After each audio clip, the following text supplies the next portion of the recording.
One India cricket ಸುದ್ದಿಗೆ ಸ್ವಾಗತ. ನಾನು ಹರೀಶ್. ದಾಖಲೆ ಮಾಡಲು ಯಾವುದೇ ವಯಸ್ಸಿನ ಮಿತಿ ಇಲ್ಲ ಅನ್ನೋದಕ್ಕೆ ಉದಾಹರಣೆ ಇಲ್ಲಿದೆ. 21ನೇ ಹರೆಯದ ಯುವ ಕ್ರಿಕೆಟಿಗ ಚೊಚ್ಚಲ ತ್ರಿಶತಕದ ಮೂಲಕ ದಾಖಲೆ ಬಾಗಲು ತಟ್ಟಿದ್ದಾರೆ. ದೆಹಲಿಯಲ್ಲಿ ಮಂಗಳವಾರ ನಡೆದ ಪಂದ್ಯಾವಳಿಯಲ್ಲಿ ಯುವ ಕ್ರಿಕೆಟಿಗ ಮೋಹಿತ್ ಅವಲವಾತ್ ಚೊಚ್ಚಲ ತ್ರಿಶತಕ ಬಾರಿಸುವ ಮೂಲಕ T20 ಕ್ರಿಕೆಟ್ನಲ್ಲಿ ವಿಶ್ವ ದಾಖಲೆ ಮಾಡಿದ ಮೊದಲ ವ್ಯಕ್ತಿ ಎಂಬ ಸಾಧನೆಗೆ ಪಾತ್ರರಾಗಿದ್ದಾರೆ.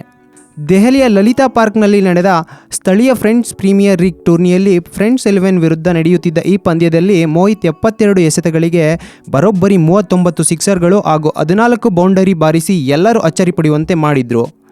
ಅಂತಾರಾಷ್ಟ್ರೀಯ ಕ್ರಿಕೆಟ್ ಟೂರ್ನಿಯಲ್ಲಿ ರಾಯಲ್ ಚಾಲೆಂಜರ್ಸ್ ತಂಡದ ಕ್ರಿಸ್ ಗೇಲ್ ಪುಣೆ ವಾರಿಯರ್ಸ್ ವಿರುದ್ಧ 66 ಎಸೆತಗಳಿಗೆ 175 ರನ್ ಕಲೆ ಹಾಕಿದ್ದು ಈವರೆಗಿನ ದಾಖಲೆಯಾಗಿತ್ತು.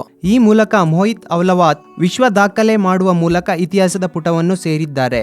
ದೇಸಿ ಟೂರ್ನಿಗಳಲ್ಲಿ ದೆಹಲಿಯನ್ನು ಪ್ರತಿನಿಧಿಸುವ 21 ವರ್ಷದ ಮೋಹಿತ್ ಹರಿಯಾಣ, ರಾಜಸ್ಥಾನ ಹಾಗೂ ವಿದರ್ಭ ಎದುರು ತಲಾ ಒಂದು ಪ್ರಥಮ ದರ್ಜೆ ಪಂದ್ಯಗಳನ್ನು ಆಡಿದ್ದಾರೆ.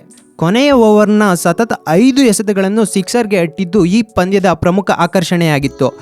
ಈ ವಿಡಿಯೋ ಬಗೆಗಿನ ನಿಮ್ಮ ಅಭಿಪ್ರಾಯವನ್ನು ಕಮೆಂಟ್ ಮೂಲಕ ನಮ್ಮೊಂದಿಗೆ ಹಂಚಿಕೊಳ್ಳಿ.